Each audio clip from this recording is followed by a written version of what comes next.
Prabowo lagi apes. Di Jabar pendukungnya kabur. Di Jatim Caimin digembosi. Setiap kali diselenggarakan Pilpres, rumusnya simpel saja. Siapapun jagoannya, cukup menang di 3 provinsi, sehingga sana RI 1 sudah kepegang. 3 provinsi itu adalah Jawa Tengah, Jawa Barat, dan Jawa Timur. Jumlah pemilih terbesar ada di Jawa Barat, sekitar 33,27 juta jiwa. Jawa Timur 31.011.960 jiwa. Dan Jawa Tengah sekitar 27,9 juta jiwa. Di 3 provinsi itu, kalau di total pemilihnya ada 92.181.960 jiwa. Sementara secara nasional, jumlah pemilihnya 190.770.329 jiwa. Jadi, sisanya 98.588.369 jiwa dibagi untuk 34 provinsi. Di luar 3 provinsi besar itu, pasti setiap jagoan di Pilpres juga akan memperoleh suara, seberapapun kecilnya. Kalau untuk memenangi Pilpres di Jawa Tengah, parpol selain PDIP relatif sulit, karena sudah puluhan tahun dikuasai Partai Banteng Moncong Putih. Justru orang dalam sendiri yang bisa menghancurkan dominasi PDIP. Politisi GEG PDIP Bambang Pacul Wuryanto melakukan blunder, sebuah kesalahan dan ceroboh lagi. Dia melebihi kader PDIP yang terang-terangan mendukung Ganjar untuk maju di Pilpres 2024 dengan sebutan celeng. Bambang rupanya tersurut dengan dibentuknya Seknas Ganjar Indonesia (SGI) di Purworejo karena mendahului keputusan Ketum Megawati. Tapi sekarang kok sudah adem ayem, tidak ribut-ribut lagi. Mungkin Ganjar berperan untuk mengendalikannya. Ketika Pilpres 2019, di Jawa Barat Prabowo menang telak, meraih suara 16.077.446, dan Jokowi sangat jauh di bawah Prabowo, hanya dapat 10.750.568. Penyumbang suara yang sangat signifikan konon datang dari para kadrun sumbu pendek. Selain itu, juga dari PA212 yang sebagian anggotanya berasal dari FPI. Diperkirakan sebagai penyumbang suara pula, karena memang basisnya ada di Jawa Barat. Bila PA212 tampil di Jakarta, itu hanyalah cari panggung saja agar diekspos banyak media.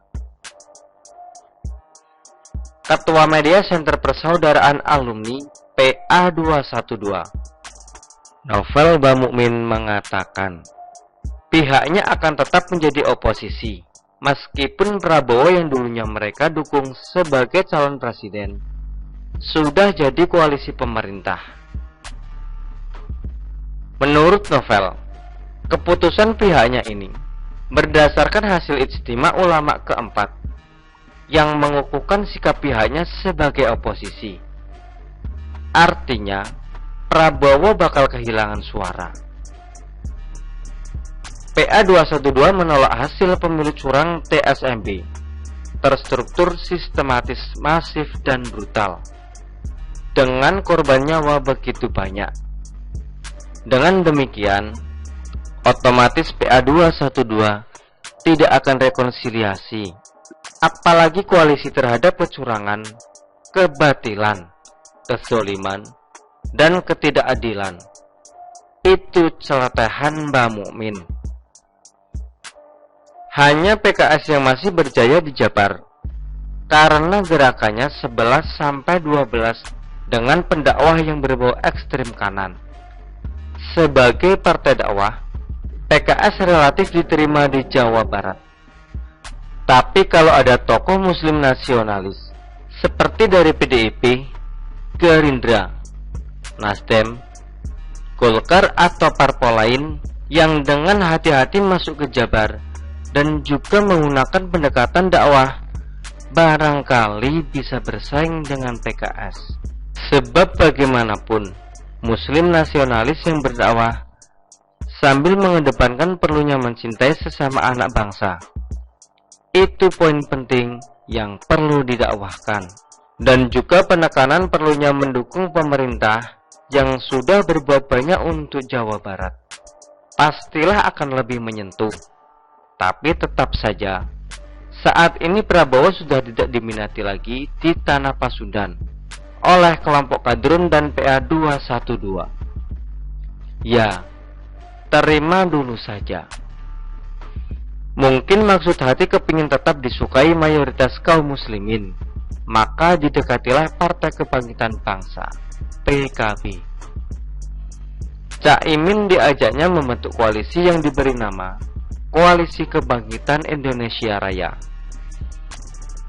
Namanya sih keren dan mencakup gerakan dasar kedua partai ini. Tapi, untuk lebih jauhnya, Prabowo barangkali kurang mendapat informasi dari ring satunya.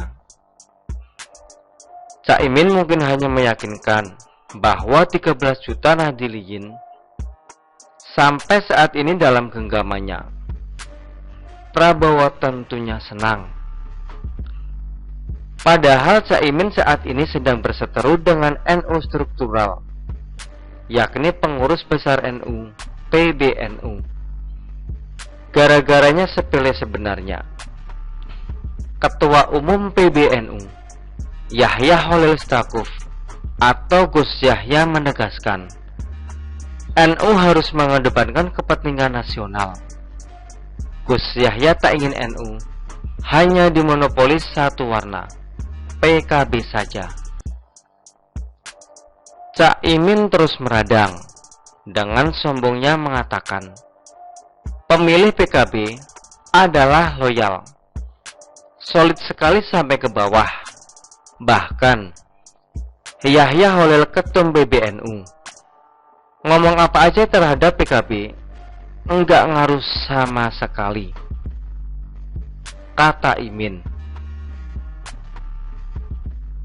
Minggu 1 Mei 2022. Sombong bener nih orang.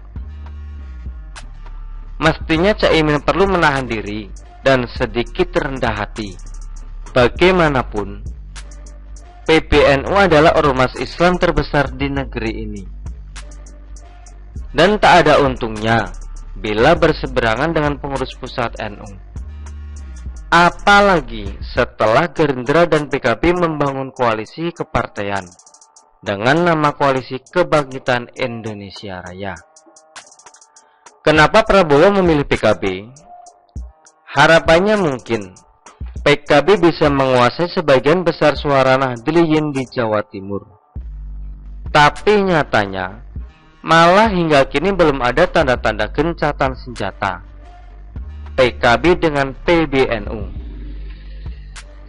Belum juga masalah dengan PBNU selesai, Caimin bikin keributan lagi dengan Yeni Wahid, salah satu putri Gus Dur. Konflik ini berawal ketika Yeni Wahid yang nama lengkapnya Zannuba Arifah Kapsoh minta agar Caimin tidak memaksa untuk maju pada Pilpres 2024. Dia menilai kengototan Muhaimin bisa merugikan warga Nahdlatul Ulama ataupun PKB. Kita mengimbau politisi yang surveinya tidak terlalu ngangkat, jangan terlalu ngotot maju Pilpres. Yang paling utama, Ketua Umum PKB itu tidak boleh kemudian mengambil posisi berseberangan dengan NU. Kasihan umat di bawah, kata Yeni. Itu tentunya dapat merugikan konsisten baik NU maupun PKB, orang NU yang ada di PKB. Komentar Yeni ini lantas dibalas oleh Muhaimin melalui media sosial Twitter. Muhaimin meminta Yeni mengurus saja partai yang pernah dibuatnya, Partai Kedaulatan Bangsa Indonesia, PKBI. Hahaha, inggih Cak. Tapi ndak usah baper toh Cak. Dan memang benar, saya bukan PKB Caimin, saya kan PKB Gus Dur. Caimin juga belum tentu loh bisa bikin partai sendiri. Kan bisanya mengambil partai punya orang lain. Bisa. Cuit Yeni melalui akun Twitternya. Bisa dipastikan di Pilpres 2024 bakal terjadi pengembosan terhadap PKB, minimal oleh keluarga besar Gus Dur. Mungkin beserta kelompok pecinta Gus Dur yang diwadahi dalam Gus Durian, dan juga dari kalangan NU struktural, beserta keluarga dan Nahdliyin pecinta kedamaian. Karena Caimin dinilai menghina Gus Yahya, Prabowo Subianto tampaknya lagi apes saja di Jawa Barat. Sudah diemohi para kader sumbu pendek dan PA212 lantaran bergabung dengan pemerintah.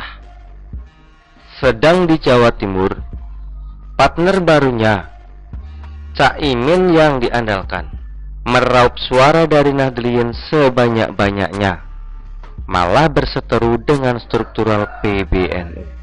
Piye iki? Bagaimana menurut Anda? Foto diambil dari Detik News dengan Detikcom.